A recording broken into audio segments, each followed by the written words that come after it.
문제 50번 보시겠습니다. 직류분권 전동기의 전격 전압이 300V, 전부와 전기자 전류가 50A, 전기자 저항이 0.35입니다.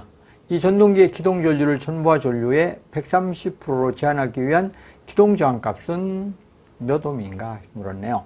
기동 저항의 크기를 구하는 문제이죠. 자, 분권 전동기의 결선도를 간단하게 그리면 이렇게 그릴 수가 있죠. 전기자 권선이 있고 여기에 브러쉬를 통해서 직렬로 저항을 연결해 줬습니다. 이것이 기동 저항이 되겠죠. 분권이니까 계자 권선이 이렇게 병렬로 접속되어 있는 전동기를 분권 전동기라고 쓰죠. 1차 측에 입력 단자 플러스 마이너스의 직류 전원이 공급되고 있고 여기에 입력 전류 I가 되는 것이며 전기자 전류 IA, 계자 권선의 전류 IF가 됩니다. 여기에 전기자 권선의 저항 RA가 있고 여기에 가변 저항으로서 기동 저항 ROS를 연결했습니다. 이는 계자 권선의 저항 RF가 되겠죠. 자, 여기 전류가 50A인데 50A. 여기에 이 저항을 연결해서 이 기동 스타트할 때 전류를 요 전기자 전류 전격 전류의 1.3배 130%로 제한하기 위한 기동 저항 요 값을 구하라는 얘기입니다. 원래 기동 전류는 어떻게 됩니까? 여기 흐르는 전류, 기동 전류, 스타트 전류 IS라는 것은 이 전기자 권선의 저항과 이 기동 저항으로 이 공급 전압을 나눠주면 되겠죠. 여기 걸리는 전압을 합성 저항으로 나눠주면은 기동 전류가 되겠죠. 그러면 기동 전류 IS는 뭐라 했냐면은 전격 전류, 전기자 전류 IA에 130% 제한한다 했습니다. IA에 130%니까 1.3배로 제한한다 이렇게 그랬죠. 그럼 이 값은 어떻게 된다? 그것은 공급 전압 이 V를 무엇으로? 이를 ROA 전기자 권선의 저항과 기동 저항 ROS로 나눠주면 이게 기동 전류 IS가 되는 것입니다. 자, 따라서 요 ROS를 구하는 것이군요. 그럼 ROS를 구하려면 교환해 주면은 따라서 ROS 기동 저항은 이렇게 되겠네요. 1.3 곱하기 얼마입니까? 전기자 전류가 50A라겠죠? 그럼 50A. 이걸 전압이 300V로 줘줬죠? 공급 전압이 300V이고. 그러면 이것을 구하려니까 이것을 빼줘야 됩니다. RA로 빼주니까 RA가 0.35이 되었죠? 이렇게 해서 300을 65로 나눠주면은 약 4.61 얼마 정도 나올 것입니다. 4.61 정도 나올 것입니다. 6A. 그러면 0.35로 빼주니까, 0.35로 빼주니까 얼마가 되겠습니까? 얘는 약 4.315 정도 되겠네요. 그럼 약 4.3ohm 정도의 저항을 연결해 주게 되면은 무엇을? 기동 전류를 전격 전류의 1.3배 정도로 제한할 수 있다. 이런 얘기입니다. 그래서 보기에서 보시면은 답은 1번에 있네요. 답은 4.3ohm 해서 답은 1번이 되겠습니다. 51번 직류분권 발전기의 전격 전압 200V, 전격 출력 10kW, 이때 계자 전류 2A, 전압 변동률이 4%라고 한다. 발전기의 무부하 전압은 이렇게 물었네요. 전격 전압이 200V이고 전압 변동률이 4%이며 무부하 전압은 이렇게 물었습니다. 원래 직류분권 발전기의 전압 변동률은 어떻게 된다?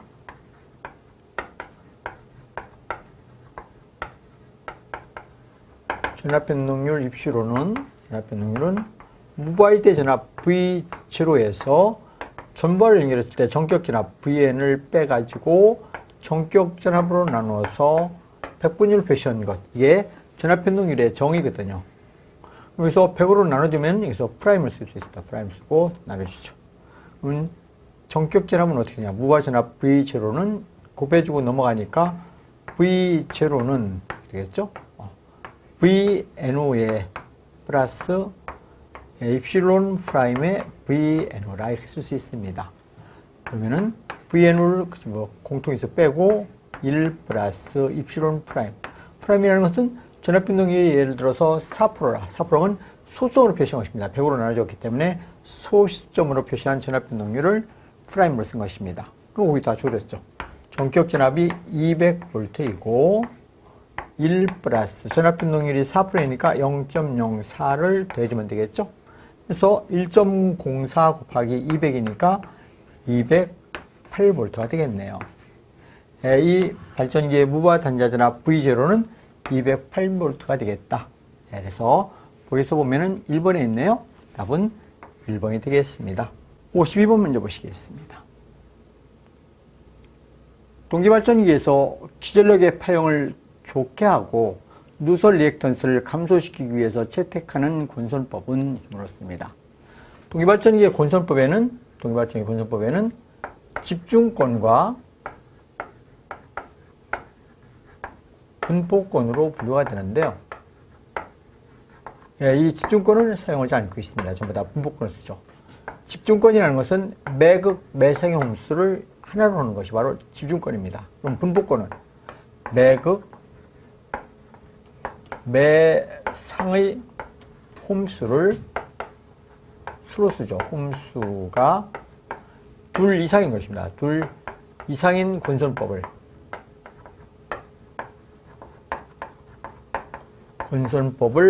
분포권이라 이렇게 얘기합니다. 그럼 분포권을 사용하면 장단점이 있는데요. 분포권의 장점이 무엇이다? 분포권의 장점은 우선적으로 전기자에서 만들어지는 기전력의 파형을 정연파로 만들어줍니다. 기전력의 파형을 개선해주고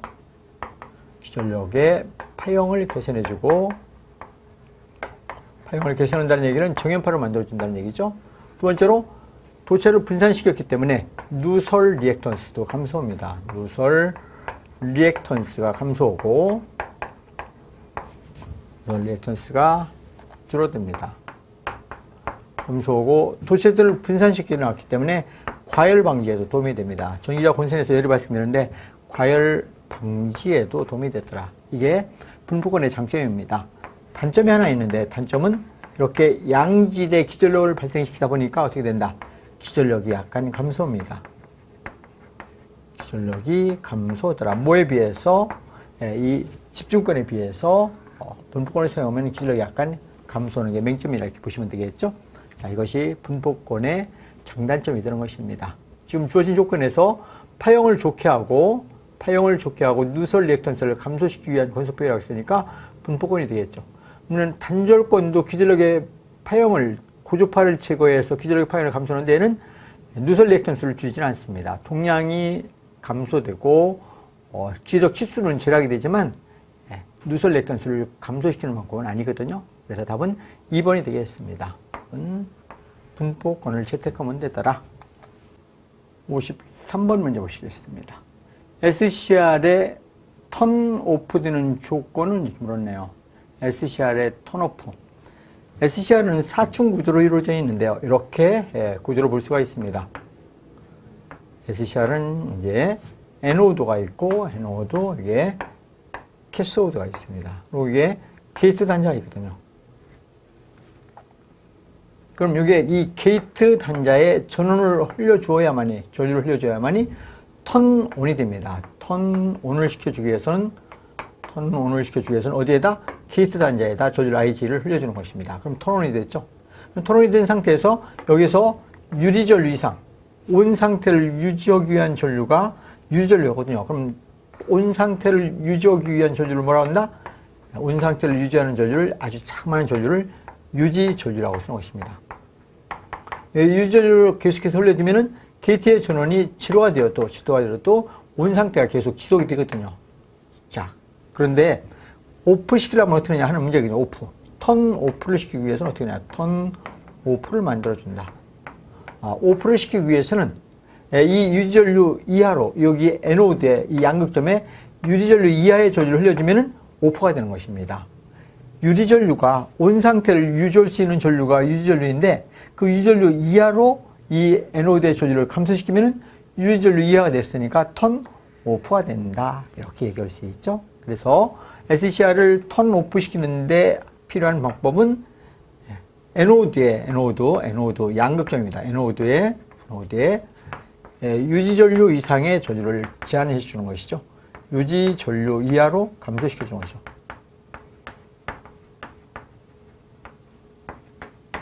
감소시켜주면 어떻게 된다? 턴 오프가 됐다. 이런 얘기죠. 그래서 거기서 보시면은 4번에 있네요. 4번. 에노드 전류를 유리전류 이하로 한다. 이것이 턴 오프 시키는 방법입니다. 그렇죠? 물론 역방향으로 전압을 공급해 주는 방법도 있지만 이것은 특수한 경우가 되겠고, 일반적으로 유전류 이하로 전류를 감소시키면은 오프가 되겠습니다. 답은 4번이 되겠죠? 54번 문제 보시겠습니다. 동기전동기의 위상 특성 곡선으로 오르는 것은 이렇게 물었네요. 단 P는 출력, IF는 계좌전류, IA는 전기전류, 코사인 세타를 0률이라고 한다. 동기전동기에서의 위상 특성 곡선은 일반적으로 출력 P를 일정하게 유지하고 계좌전류와 전기전류의 위상 관계를 나타내는 곡선을 위상 특성 곡선이라고 쓰는 것입니다. 무엇을? 전동기의 출력, 부하를 일정하게 유지한다 해도 좋고, 출력 P, 출력 일정하게 유지하고, 출력과 공급전압 V 일정 상태에서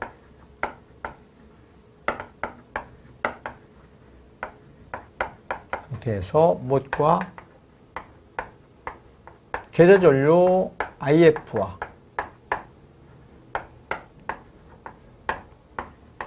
전기자전류 I로도 쓰고 또 아마추어에서 A로도 붙입니다. 계좌전류와 전기자전류의 관계 곡선을 뭐라 한다?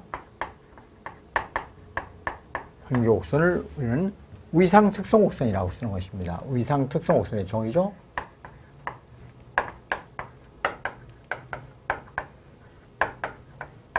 위상 특성 곡선은 그림을 그려보면 V자 모양으로 생긴다 해서 일명 V 곡선이라고도 쓰고 있습니다. 이게 위상 특성 곡선의 기본적인 개념입니다. 출력, 공급전압을 일정 상태에서 계좌전류와 전기자전류의 관계 곡선. 그래서 여기를 이렇게 종축에는 전기자전류, 횡축에는 계좌전류로 씁니다. 계좌전류 IF를 놓고, 여기는 전기자전류 IA를 놓죠. 예.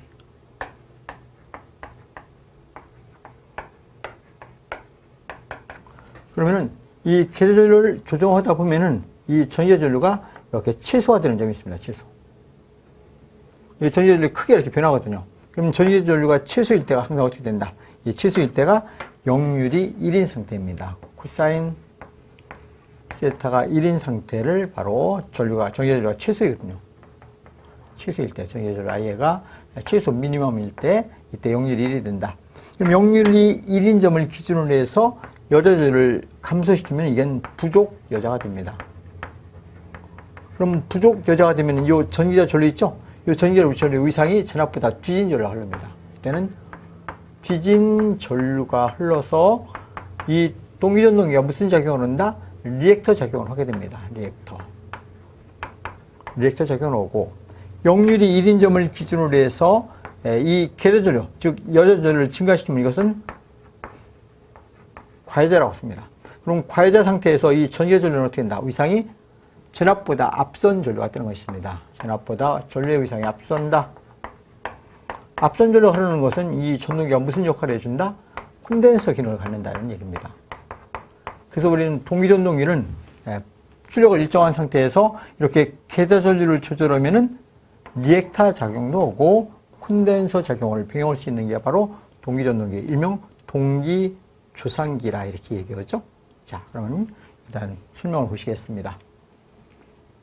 1번 P와 I의 곡선, IF는 일정하다. 틀렸네요.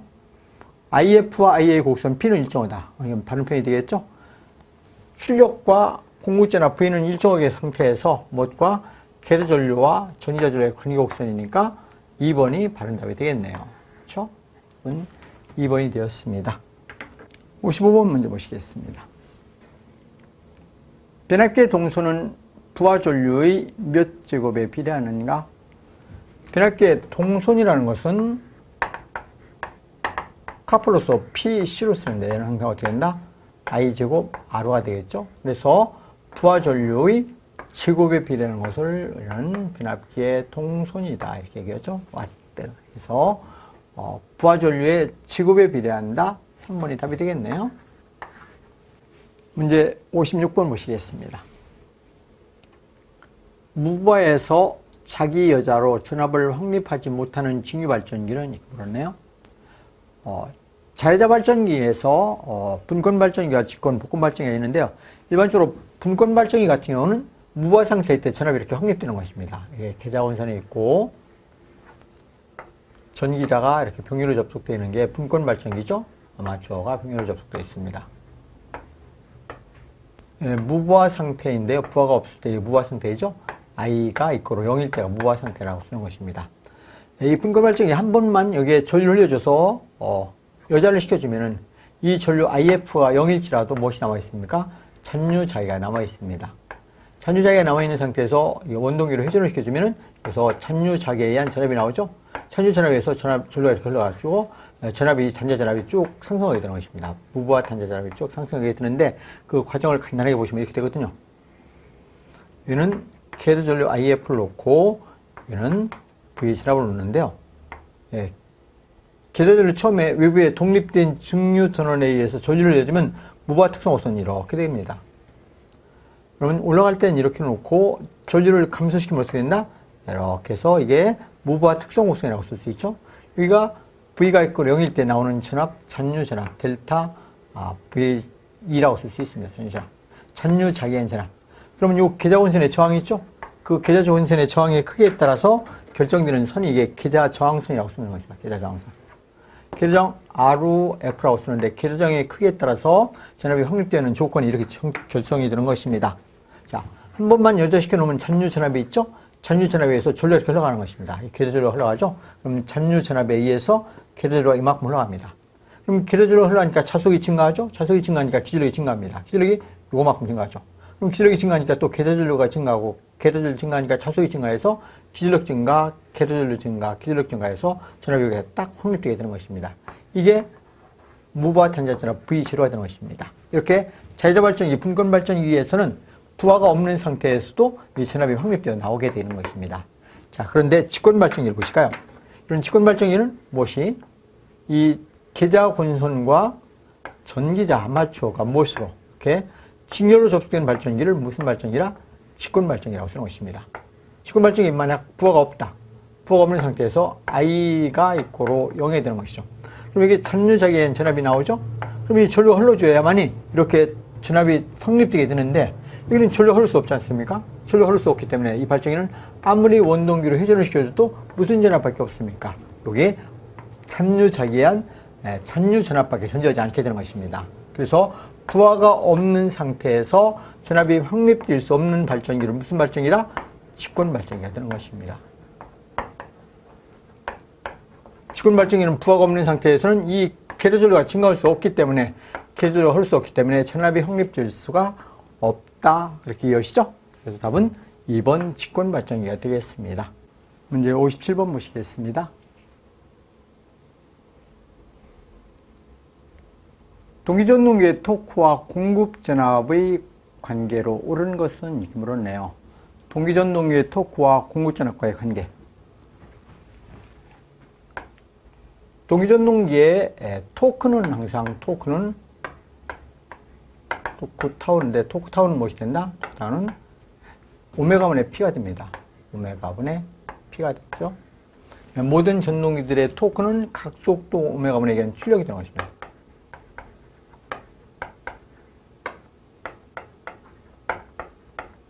각속도 오메가분의 출력이 토크이거든요. 그러면 오메가분의 1을 놓고 동기전동의 출력은 일상의 출력 값은 어떻게 되냐면은 XS 동기리액턴스분의 일상의 공전압 V 여기다 일상의 역기전력 유기전력 2에다가 뭘 곱해준다? 사인 델타 이게 부하각을 얘기하거든요. 이것이 항상 전동기의 출력 일상의 출력이 되거든요. 그러면은 토크 타운은 항상 무엇에 비례한다? 이게 공급전압이거든요. 1차 측의 공급전압 V가 되는데요.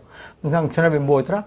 전압의 비례 관계를 갖다라 있을 수 있죠. 그래서 동기전동기의 토크는 항상 무엇에 비례한다? 공급전압의 V의 정비례하더라. V의 정비례, 1승에 비례한다고 쓸 수 있죠. 자, 그래서 정비례한다. 2번에 있네요. 58번 문제 보시겠습니다. 삼권선 변압기에 대한 설명으로 틀린 것은 이렇게 물었네요. 삼권선 변압기다. 삼권선 변압기는 일반적으로 송전계통에서 YY 결선이 필요합니다. 그런데 YY 결선을 하게 되면은 YY 결선 상전류에 3고조파가 수놓을 수가 없거든요. 상전류에 3고조파가 수놓을 수 없으면은 기전력이 유형파로 됩니다. 그래서 기전력이 유형파로 되게 되면은 대지를 기루로 고조파 순환전류가 흘러서 통신 유도 장애를 발생시키는 것이 YY 결선입니다. 그런데 권선을 하나 더해서 Y 이렇게 델타 결선을 할 수 있는 것입니다. 이렇게 되면은 YY 결선할 때 통신 유도 장애를 일으키는데 델타 결선을 해주게 되면은 하나를 더 권선을 더 연결해서 델타 결선을 해주게 되면은 여기에 상고주파가 순환할 수 있거든요. 그래서 상고주파가 순환함으로써 기전력을 정연파로 만들 수 있는 것, 이게 3권선 변압기라. 3권선 변압기는 원래 이렇게 된 것이거든요. 예를 들어서 환상 철심이 있을 때 권선이 일반적인 변압기들은 항상 1차 측, 2차 측에서 권선이 2개로 이루어져 있는데 3권선 변압기라는 것은 권선이 3개로 이루어져 있는 것입니다. 1차 권선이 이렇게 하나가 이렇게 조져 있고 1차 권선이 있죠. 그럼 이게 2차 권선이 이렇게 조졌습니다. 2차 권선을 볼까요? 2차 권선이 있고 여기다 권선을 하나 더 연결해 줬습니다. 권선을 하나 더 연결해서 여기를 우리는 권선을 델타로 결선하는 것입니다. 이런 단상 변압기가 3대이면은 1차, 2차를 스타로 결선하고 요 빨간 권선을 델타로 연결해 줍니다. 그러면 요 권선에는 뭐가 순환할 수 있어? 3고주파 전류가 순환할 수 있기 때문에 델타 결선에서 3고주파 순환하게 되면 여기에 자속이 무엇이 된다? 자속이 정연파로 되고 자속이 정연파로 되니까 기전력이 정연파로 되게 되겠습니다. 자, 그러면 요 결선, 요거의 목적, 요의 성능이 무엇이냐? 요의 목적. 델타 결선의 목적은 여기에서 만들어진 전원은 소내용으로도 쓸 수 있고 소내용 전원장치로 공급할 수 있고 또 여기서 쓰는 전원은 조상설비에 전원을 공급해 줄 수 있습니다. 조상설비에 전원을 공급해 줄 수 있고 여기는 또 3고주파가 순환할 수 있기 때문에 기전력을 뭐로 만든다? 기전력 정연파로 만들어주는 역할을 해줍니다. 정연파. 3고주파 순환전류를 흘려줌으로써 기전력 정연파로 돼서 통신 유도장애를 없애줄 수 있는 것이 바로 요 델타 결선의 효능이라고 볼 수 있습니다. 자, 그러면 보기로 보실까요? 1번 3차 권선에서 발전소 내부의 전력을 다른 계통으로 공급할 수 있다. 그렇죠? 발전소 내부가 예를 들어서 2루사를 공급받아서 3, 4호로 승합한다. 그럴 때 발전소 소내용도 전원이 필요하거든요. 저압용 전원이 필요한데 그럼 여기 권선에서 발생되는 전원을 소내용 전원으로 쓸 수 있다는 얘기입니다. 발전기 내부 전력을 권선에서 발전소 내의 전력을 다른 계통으로 공급할 수 있다. 소내용 전원 양쪽으로 쓸 수 있다. 이런 뜻입니다. 맞죠? 2번 스타트사 델타 결선을 하여 3고조파 전압에 의한 파형의 변형을 방지한다. 이게 없으면은 이게 여전류가 3고조파 전류가 흐를 수 없기 때문에 이게 차속이 유형파로 되고 유형파로 되면 기전력이 유형파로 돼서 고주파 순환전류가 흐르게 됩니다. 그것을 방지해 줄 수 있다. 이런 얘기입니다. 맞죠? 3번 3차 권선의 조상기를 접속하여 송전선의 전압 조정과 용률을 개선한다. 이 조상설비를 연결해서 조상설비는 일반적으로 동기, 전동기를 얘기하는데요. 용률 개선할 수도 있고 전압 조정도 할 수 있다는 얘기입니다. 맞죠? 아, 맞네요. 그럼 4번 보시면은 3차 권선의 2차 권선의 주파수와 다른 주파수를 얻을 수 있으므로 유도기의 속도 제어에 사용된다. 여기에 1차 권선, 2차 권선, 3차 권선이 있는데 모든 권선은 전부 다 주파수가 어떻게 된다? 주파수는 동일하게 됩니다. 1차 공급전의 주파수나 2차 출력전압의 주파수나 3차 권선의 주파수는 전부 다 어떻게 된다? 1차 주파수와 2차 주파수와 3차 주파수는 전부 다 동일하거든요. 그런데 여기 주파수를 변환시켜준다 했는데 그것은 해당 사항이 전혀 없습니다. 전부 다 1, 2, 3차 권선의 주파수는 전부 다 동일하거든요. 그래서 다른 주파수를 얻는다 했는데 잘못되었습니다. 해당 사항이 없죠? 4번이 답이 되겠네요. 59번 보시겠습니다. 권선형 유도전동기의 2차 측 저항을 2배로 하면 최대 토크의 값은 어떻게 되는가 이렇게 물었네요. 유도전동기의 최대 토크 타우 S의 맥시멈을 보면은 이렇게 됩니다. 2의 R1 플러스 루트 R1의 제곱 플러스 X1 플러스 X2 프라임의 제곱의 제곱 근분의 V1의 제곱. 이게 유도전동기의 동기와트로 표시한 최대 토크가 되거든요. 이게 최대 토크가 됩니다. 최대 토크가 되는데 이 최대 토크의 시계는 뭐가 없습니까? 2차 측 저항이 하나도 없죠? 2차 측 저항과 관계가 없습니다. 그래서 우리는 비례추이라는 것은 이 2차 측의 저항을 조정해서 2차 측의 외부에서 저항을 연결해서 합성 저항을 변화시켜줄 때 비례에서 이동하는 것을 비례추이라고 하거든요. 그럼 비례추이할 때 2차 측 저항을 변화시켜주는데 2차 측을 변화시켜도 2차 측 저항을 변화시켜도 최대 토크는 어떻게 된다? 변함이 없거든요. 항상 일정하게 되는 것입니다. 그래서 최대 토크는 2차 측 저항을 변화시켜도 항상 일정하다. 즉 변하지 않는다. 답이 되겠죠? 답은 4번이 되겠습니다. 네, 60번 보시겠습니다. 삼상 직권 정지자 전동기의 특성에 대한 설명으로 틀린 것은 이렇게 물었네요. 원래 직권 정지자 전동기는 직류전동기에 원래는 직권 전동기가 있었죠. 직류전동기, 직권 전동기. 근데 직류 교류를 함께 쓸 수 있는 전동기를 직권 정지자 전동기라 이렇게 씁니다. 직권 정지자 전동기. 이 직권 정지자 전동기는 단상도 있고 삼상이 있는데 삼상 직권 전동기의 특성은 우선 직권 정지자 전동이니까 직권 전동기의 특성과 똑같습니다. 그래서 기동 토르크가 크고 속도를 광범위로 제어할 때 쓰는 전동기로서 일반적으로 특성이 좀 뛰어난 특성이 있습니다. 그래서 삼상 직류도 사용할 수 있고 교류 전원에 의해서 회전할 수 있는 전동기라 이렇게 보시면 되겠죠. 한번 보기를 보실까요? 1번 펌프, 공작기계 등 기동 토크가 크고 속도 제어 범위가 크게 요구되는 곳에 사용된다. 네, 맞습니다. 펌프라든가 공작기계 등이 있죠. 공작기계 기동 토크가 크고 속도 제어 범위가 크게 요구되는 곳에 쓴다. 이게 가장 중요한 것은 직권 전동기이기 때문에 기동 토크가 큰 특성을 갖고 있습니다. 맞는 얘기가 되겠죠? 2번 직권 특성의 변속도 전동기이며 토크는 전기자 전류의 지급에 비례하고 하기 때문에 기동 토크가 대단히 크다. 그렇죠? 토크 타워는 항상 무엇에 비례한다? 전기자 전류의 지급에 항상 비례하는 것이 바로 직권 전동기의 특징이거든요. 그래서 맞는 얘기가 되겠죠? 3번 역률은 저속도에서는 좋지 않으나 동기속도 근처나 그 이상에서는 대단히 양호한 거의 100%에 해당되는 역률을 발생시킨다. 이것도 맞는 얘기죠. 저속도에서는 역률이 아주 떨어집니다. 안 좋습니다. 좋지 않으나 맞는데 동기속도 부근에서 역률이 좋죠. 그래서 또 바른 표현이 되는 것입니다. 동기속도 부근에서 역률이 가장 양호하다. 그럼 4번이 무조건 잘못됐겠네요. 4번 보실까요?